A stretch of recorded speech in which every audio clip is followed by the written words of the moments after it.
Hello and welcome to Magnet Brains Hindi. मैं हूँ आपका दोस्त और आपका होस्ट अनिल पाटीदार। दोस्तों, जैसा कि आप जानते हैं कि हमने उत्तर प्रदेश का अध्ययन शुरू कर दिया है, यानी उत्तर प्रदेश बोर्ड का। उत्तर प्रदेश बोर्ड के अंतर्गत हम लोग कक्षा 8वीं पढ़ रहे हैं और सामाजिक विज्ञान हमने शुरू किया है। सामाजिक विज्ञान में हम लोग हमारा विषय जो भूगोल है वो कर रहे हैं। लगातार हमारे चैप्टर्स जारी हैं और भूगोल की जो किताब आप लोगों के हाथ में आप जो पढ़ते हैं उसका नाम है हमारी पृथ्वी और हमारा जीवन। तो पृथ्वी और हमारा जीवन की किताब निकाल लीजिए और उसका अध्याय नंबर 4 निकाल लीजिए, क्योंकि अध्याय नंबर 4 के पीछे जो क्वेश्चन पूछे गए हैं आज उन क्वेश्चन का सॉल्यूशन मैं बताने वाला हूं। बहुत अच्छा इंटरेस्टिंग टॉपिक रहेगा दोस्तों, क्योंकि हर एक व्यक्ति को चाहिए, मतलब हर एक स्टूडेंट को चाहिए जो कक्षा 8वीं पढ़ रहा है, उसको क्वेश्चन का आंसर जरूर चाहिए होते हैं। तो आज बात करेंगे इन प्रश्नों के उत्तरों की। तो इत्मीनान रखिए, आपको सही उत्तर यहाँ पर मिलने वाले हैं, क्योंकि मैग्नेट ब्रेन्स आप लोगों के लिए लेकर के आया है 100% फ्री एजुकेशनल प्लेटफॉर्म, जो आपको सभी प्रकार के video free of cost provide करता है।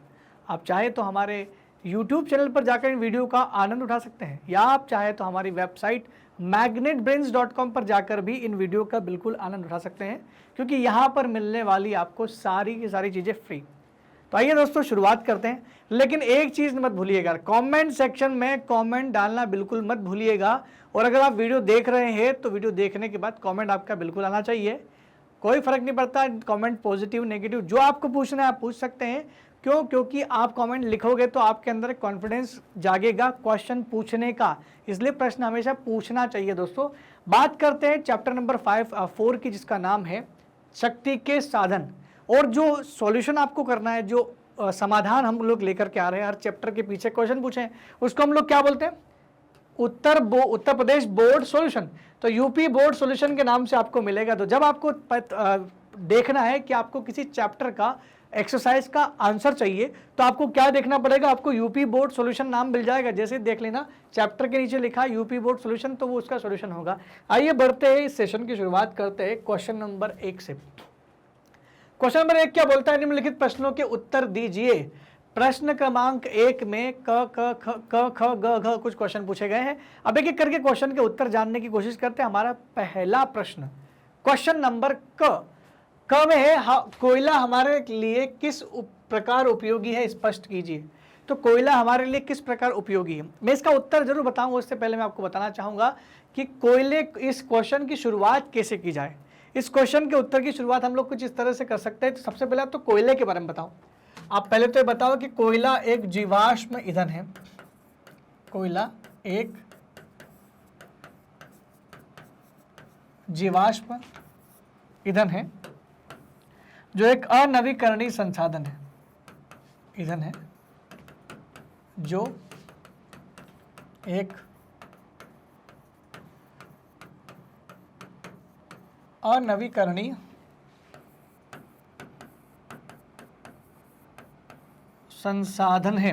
कोयला एक जीवाश्म ईंधन है जो एक अनवीकरणीय संसाधन है। ये तो समझ में आ गया। अब क्या पूछा? यह किस प्रकार हमारे लिए उपयोगी है। तो किस प्रकार उपयोगी? कोयले का उपयोग लिखो, उपयोग ऐसा करके लिख दो कि उपयोग कहाँ का है। अब आप खुद जानते हैं कहाँ का उपयोग है। कोयले का उपयोग होता है ताप विद्युत में, ताप विद्युत में। कोयले का उपयोग होता है भाप इंजन को चलाने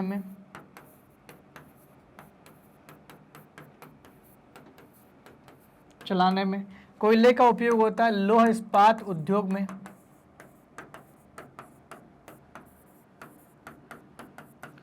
और भी कई उद्योगों में इसका इस्तेमाल किया जाता है, क्योंकि ताप यानी गर्मी ऊर्जा प्रदान करता है। तो एक प्रकार की ऐसी ऊर्जा जो जीवाश्म से बनती है, और ये एक अनवीकरणीय ऊर्जा संसाधन है जिसका उपयोग ताप विद्युत में किया जाता है, जिसका उपयोग भाप के इंजन को चलाने में किया जाता है, जिसका उपयोग लौह इस्पात जैसे और कई सारे उद्योगों में भी इसका इस्तेमाल किया जाता है। तो आप इसको इस तरह से लिख सकते हैं, कोयला हमारे लिए अनेक प्रकार से काम आता है।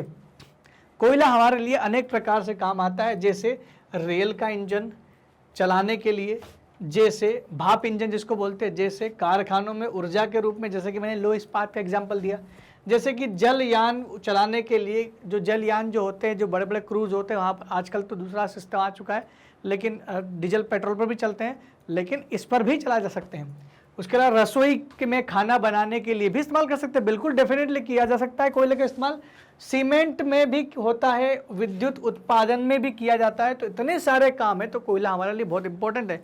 लेकिन जैसा कि मैंने कहा, उत्तर की शुरुआत कहाँ से करना है, पहले कोयले के बारे में बताऊं कि कोयला एक जीवाश्म प्रकार का ईंधन है जो एक अनवीकरणीय संसाधन है। ऐसा कर सकते हो।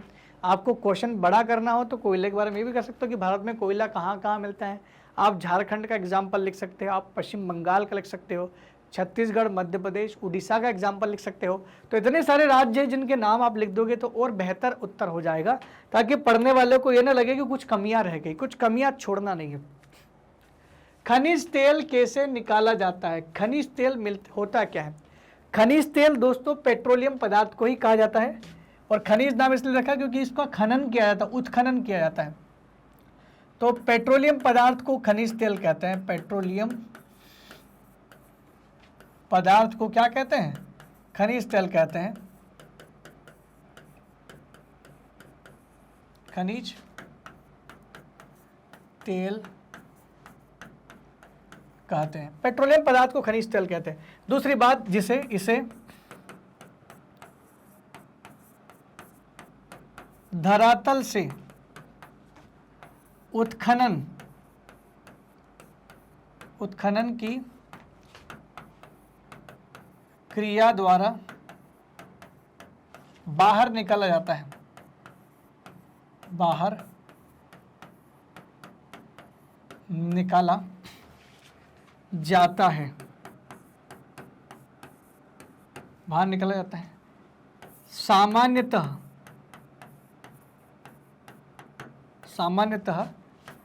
खनिज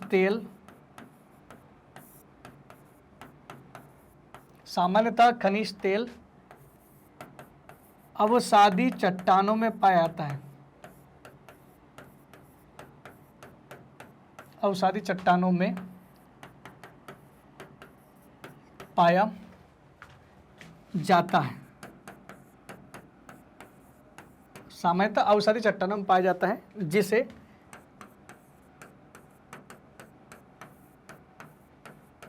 कच्चे तेल के रूप में प्राप्त किया जाता है।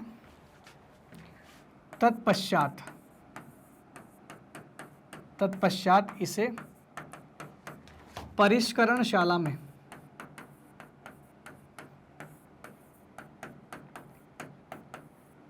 या यूं कहें तो कोष्टक में आप लिख सकते हैं रिफाइनरी में, जिसे परिष्करणशाला में या रिफाइनरी में शोधित किया जाता है। शोधित मतलब स्वच्छ, शोधित कर इस्तेमाल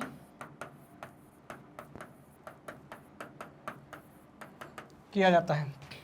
और फिर उसके प्रोडक्ट लिख दो, जैसे कि पेट्रोल, डीजल, ऑयल, स्नेहक, केरोसिन, मिट्टी का तेल, ग्रीस, ये सब चीज़ें लिख सकते हैं आप। वैक्स लिख सकते हैं, प्लास्टिक लिख सकते हैं। बहुत सारी चीज़ें पेट्रोलियम से बनती है। इसे काला सोना भी कहते हैं, इसे ब्लैक गोल्ड के नाम से भी जाना जाता है। अब ये बहुत अच्छे तरीके से आंसर लिखा हुआ, आप चाहे तो इसको पूरा रट सकते हैं, इसी को लिख सकते हैं। तो होता क्या है, खनिज तेल निकाला कैसे जाता है? पेट्रोलियम पदार्थ को ही खनिज तेल कहते हैं, जिसे धरातल के नीचे से उत्खनन की क्रिया से, ये ध्यान रखना, उत्खनन की क्रिया से निकाला जाता है, जिसे धरातल से उत्खनन की क्रिया द्वारा बाहर निकाला जाता है। सामान्यतः खनिज तेल अवसादी चट्टानों के मध्य पाया जाता है, जिसे कच्चे तेल के रूप में प्राप्त किया जाता है। प्योर फॉर्म में नहीं होता है, कच्चे तेल में प्राप्त किया जाता है। तत्पश्चात उसके बाद इसे परिष्करणशाला में, परिष्करणशाला मतलब रिफाइनरी, ऑयल रिफाइनरी को बोलते हैं, परिष्करणशाला में यानी रिफाइनरी में शोधित करके इस्तेमाल किया जाता है विभिन्न रूपों में। आगे और क्या लिख सकते हैं? विभिन्न रूपों में, जैसे पेट्रोल, डीजल का, मिट्टी का तेल, ग्रीस, प्लास्टिक, स्नेहक, ये सारी चीजें, वैक्स, इतने सारे प्रोडक्ट बनते हैं, सारे प्रोडक्ट इस्तेमाल कर सकते हैं आप। तो इतनी सारी चीजें बनती है, इसलिए पेट्रोल, खनिज तेल कैसे निकाला जाता है तो आप समझ गए होंगे आप। लेकिन एक खास चीज, कौन सी चट्टानों में पाया जाता है? ये क्वेश्चन कई बार पूछा गया है। इसका मतलब आपका उत्तर यहाँ पर लिखा हुआ है, कौन सी चट्टानों में, तो ये अवसादी चट्टानों में पाया जाता है। तो ये बिल्कुल भी मत भूलना कि कौन सी चट्टानों में खनिज तेल पाया जाता है, अवसादी चट्टानों में पाया जाता है। ये आपका बहुत ही अच्छा उत्तर हो गया है। अब ये तो मैंने लिख दिया, आपको इसको पूरा पूरा लिखना है, क्योंकि काम की चीज़ आप चाहे तो वैसे स्क्रीनशॉट लेकर भी लिख सकते हैं, क्योंकि मैं इतना मौका देता हूँ कि आप स्क्रीनशॉट आराम से ले लें। मैं इसको मिटाने वाला हूँ, तो कि हम लोग इसका जो उत्तर हमने जो टाइप किया है उसको भी देख लेते हैं। छोटा उत्तर है, छोटा भी लिख सकते हैं, जैसा रिक्वायर्ड लगे, जैसा पूछा गया हो, जितने मार्क्स का हो। ये रहा आपका उत्तर कुछ इस तरीके से। खनिज तेल बड़ी बड़ी मशीनों द्वारा धीरे धीरे निकाला जाता है। देखिए अब आप खुद समझ जाएंगे, जो हमने यहाँ उत्तर जो लिखा है उससे बेहतर हमने अभी लिख दिया था, उसको भी आप कर सकते हैं। आपका दो ऑप्शन है दोस्तों। तो धीरे धीरे निकाला जाता है। यह खनिज तेल अवसादी शेलों के रंध्र में, छिद्रों में पाया जाता है। खानों से निकले हुए तेल को खनिज कहते हैं। इसको खनिज इसलिए कहते हैं क्योंकि खानों से निकाला जाता है, और खनिज तेल को पानी की तरह सीधे उपयोग में नहीं लाया जा सकता। मैं बोल ही रहा हूँ कि पहले इसको कच्चे तेल के रूप में प्राप्त करते हैं, फिर परिष्करणशाला में इसको परिष्कृत करते हैं। तो उपयोग में लाने के पहले इसको रिफाइनरी में साफ किया जाता है, शोधित किया जाता है, फिर उपयोग में लाया जाता है। उत्पाद जैसे और आगे बढ़ाना तो उसका तरीका है, उत्पाद जैसे पेट्रोल, उत्पाद जैसे पेट्रोल, डीजल, आपका हो गया वैक्स, मिट्टी का तेल, मिट्टी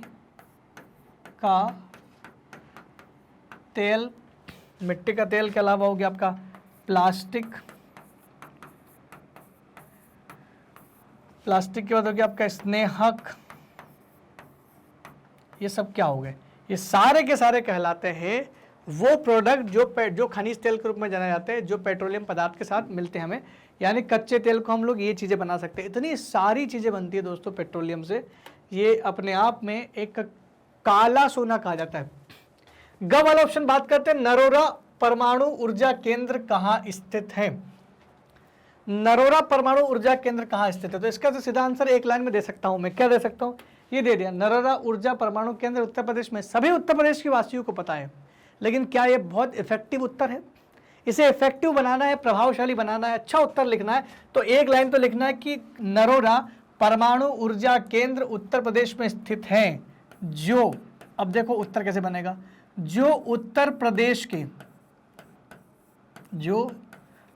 प्रदेश के सही लोकेशन बताना पड़ेगी, बुलंदशहर में स्थित है। कहाँ स्थित है? बुलंदशहर में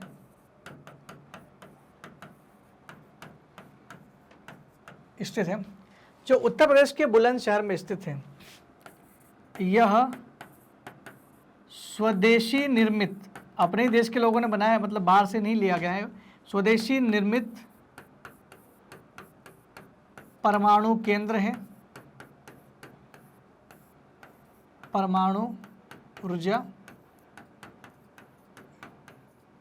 केंद्र है, जहां दो परियोजना या 2 यूनिट लिख सकते हैं, जहां 2 इकाइयां लगी हैं, इकाइयां लगाई गई हैं,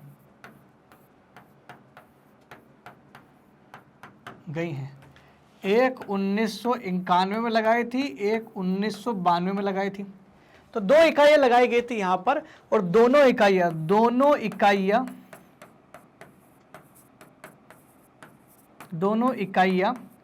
220 वाट की हैं, मेगावाट की, क्षमा करें, 220 मेगावाट की हैं।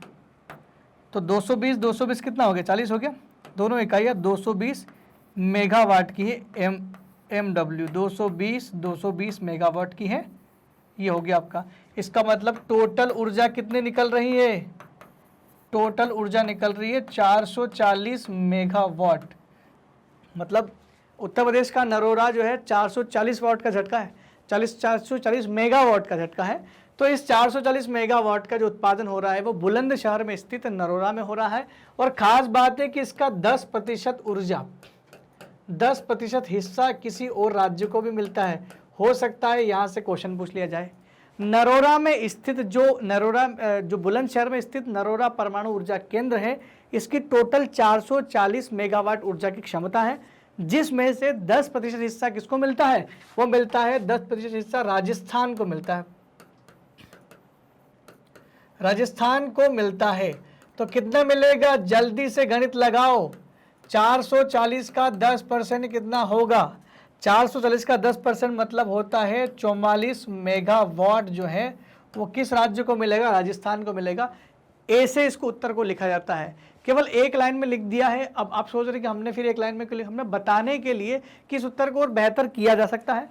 तो अगर खाली 2 नंबर में ऐसे पूछ लिया तो आप सीधा लिख सकते हैं नरोरा परमाणु ऊर्जा केंद्र उत्तर प्रदेश के बुलंदशहर में स्थित है। ये ठीक है, कोई दिक्कत नहीं, लेकिन थोड़ा लंबा लिखना हो तो क्या जो उत्तर प्रदेश के बुलंदशहर में स्थित है यह स्वदेशी निर्मित परमाणु ऊर्जा केंद्र है, जहां 2 इकाइयां स्थापित की गई थी 1991 और 1992 में।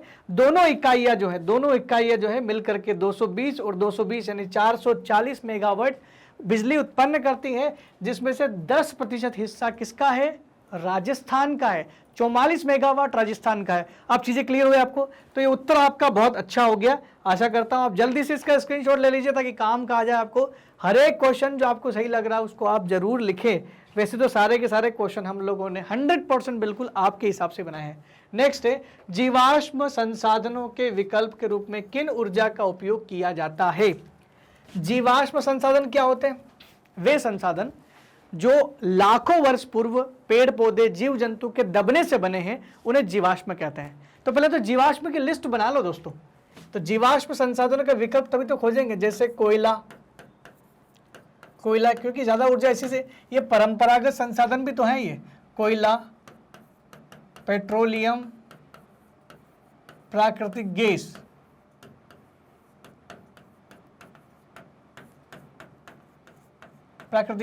ये 3 चीजें हैं। कोयला, पेट्रोलियम, प्राकृतिक गैस, ये कौन सी चीजें हैं? ये आपकी जीवाश्म संसाधन है। अब पूछा क्या क्वेश्चन है, पूरा पढ़े। जीवाश्म संसाधनों के विकल्प के रूप में अगर आपको इसको रिप्लेस करना है, कोयला खत्म हो रहा है, पेट्रोल खत्म हो रहा है, प्राकृतिक गैस खत्म हो रही है, तो कौन सी ऊर्जा इस्तेमाल कर सकते हैं आपके पास? तो विकल्प लिख के डेश लगाए। विकल्प कौन कौन से है भाई? तो विकल्प है नंबर 1 सौर ऊर्जा, कभी खत्म नहीं होगी,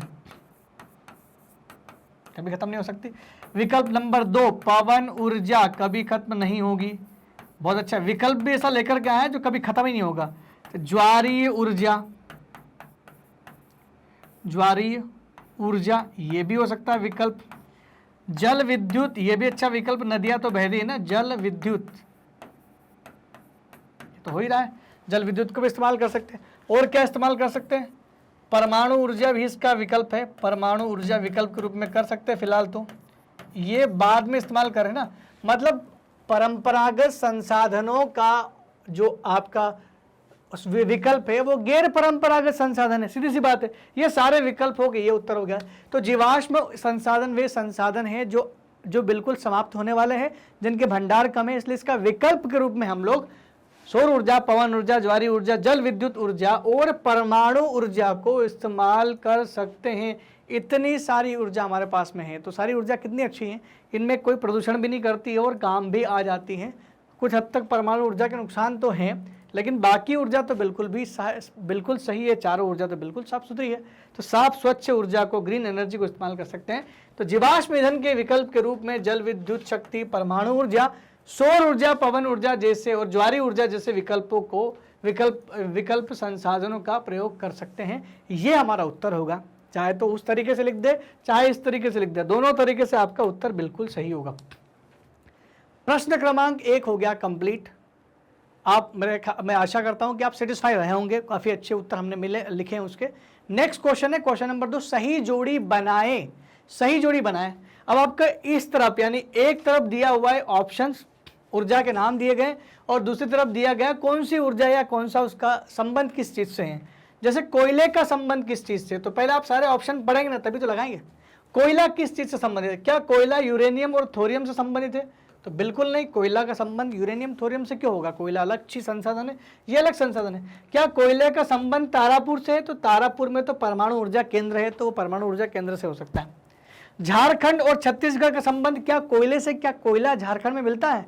तो बिल्कुल मिलता है, बोकारो में मिलता है, धनबाद में मिलता है, सरिया में मिलता है, बिल्कुल मिलता है। क्या छत्तीसगढ़ में मिलता है? बिल्कुल मिलता है। भिलाई स्टील प्लांट बनाया है तो इसलिए गया था। तो छत्तीसगढ़ में कोयला मिलता है, झारखंड में कोयला मिलता है, इसलिए ये वाला जो लाइन है किस पे जाके रुकेगी? झारखंड छत्तीसगढ़ में। पहला हमारा ऑप्शन मिल गया हम लोगों को।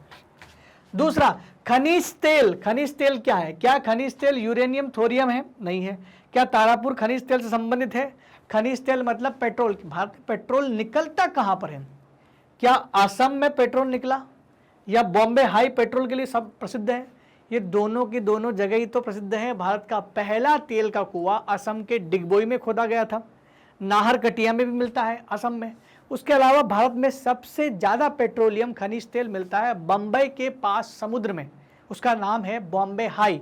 तो ये बॉम्बे हाई मिल गया, यानी खनिज तेल का जो ड्रॉ होगा ये बिल्कुल सही। दो तो हमको मिल गए हैं। तीसरा है जल विद्युत ऊर्जा। जल विद्युत का कैसे बनाई जाती है? जल विद्युत कैसे होती है, कुछ आइडिया है? अगर हम लोग जल विद्युत के बारे में सोचें तो आपके दिमाग में आएगा कि बड़ा सा बांध बनाया हुआ है, फिर उस बांध के पानी को छोड़ दे टरबाइन पर, तो बांध बनाकर ही जल विद्युत उत्पन्न की जा सकती है। तो अगर बांध दिख रहा है क्लियर तो फिर बांध पे जाके क्लिक कर दो, ये हो गया आपका आंसर। और परमाणु ऊर्जा केंद्र की बात करो तो परमाणु ऊर्जा केंद्र आपका कौन सा हो गया? परमाणु ऊर्जा केंद्र आपका हो गया तारापुर। ठीक है, परमाणु ऊर्जा केंद्र में तो मैं लगा देता हूँ तारापुर परमाणु ऊर्जा केंद्र है, ये आपका महाराष्ट्र में। ये तो मिल गया। बचा आपका आखिरी परमाणु ऊर्जा। तो परमाणु ऊर्जा किससे निकलती है? ये यूरेनियम और थोरियम दोनों के दोनों रेडियोधर्मी पदार्थ है। तो हो गया ना आपकी सारी की सारी जोड़ी सही। अब सही वाला उत्तर जान लेते हैं, तो एक बार इसको इत्मीनान से देख लीजिए क्योंकि हम सही उत्तर दिखाने वाले हैं। और ये उसका सही उत्तर ये। कोयला कहाँ मिलता है? झारखंड में और छत्तीसगढ़ में मिलता है, ये बिल्कुल सही ऑप्शन था हमारा। खनिज तेल कहाँ मिलता है? असम और बम्बई हाई में मिलता है, ये बिल्कुल सही हमारा। परमाणु ऊर्जा कहाँ मिलती है? तो परमाणु ऊर्जा किससे मिलती है? परमाणु ऊर्जा यूरेनियम से, थोरियम से मिलती है। जल विद्युत बांध से निकाली जाती है, बिल्कुल साधारण सा चीज था। और परमाणु ऊर्जा का जो केंद्र है वो कहाँ पर है? महाराष्ट्र में एक जगह है तारापुर जहाँ पर है, तो ये तारापुर भी राइट आंसर है। तो सारे के सारे हमने जोड़ियाँ बिल्कुल सही बनाई है। अब आगे बात करते हैं, नेक्स्ट चीज की बात करते हैं। भारत के मानचित्र पर निम्नलिखित को प्रदर्शित कीजिए। ये वैसे तो विद्यार्थियों को करने का था, लेकिन फिर भी हमने आपकी सहायता के लिए ब्लैंक मैप पर इसको दर्शाने का प्रयास किया है। अब बात करते हैं, आपके साथ ही दर्शाऊंगा। देखिए, भारत के इन स्थानों को मानचित्र में अंकित करें और प्रत्येक के लिए अलग अलग चिन्ह अंकित करें। अलग अलग चिन्ह भी अंकित करना है, एक स्पेशल चिन्ह बनाना है। अब देखो इस तरह के क्वेश्चन को कैसे किया जाता है मैं आपको बता दूं। सबसे पहले पढ़ लो क्या क्या चीज को आपको करना है। एक तो जल विद्युत केंद्र को आपको बताना है, दूसरा कोयले के उत्पादन के क्षेत्र को बताना है, और तीसरा है खनिज तेल को बताना है। खनिज तेल, कोयला उत्पादन क्षेत्र और जल विद्युत। तो अगर मैं इसका एक साइन बना लो जल विद्युत का, तो मान लो जल विद्युत का मैंने साइन बना लिया है,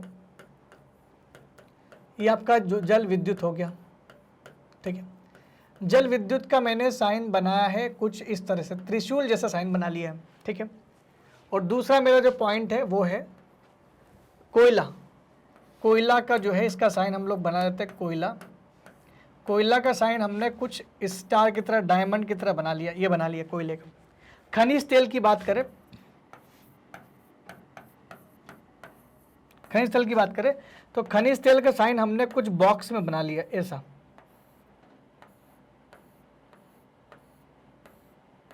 ये सब बना लिया।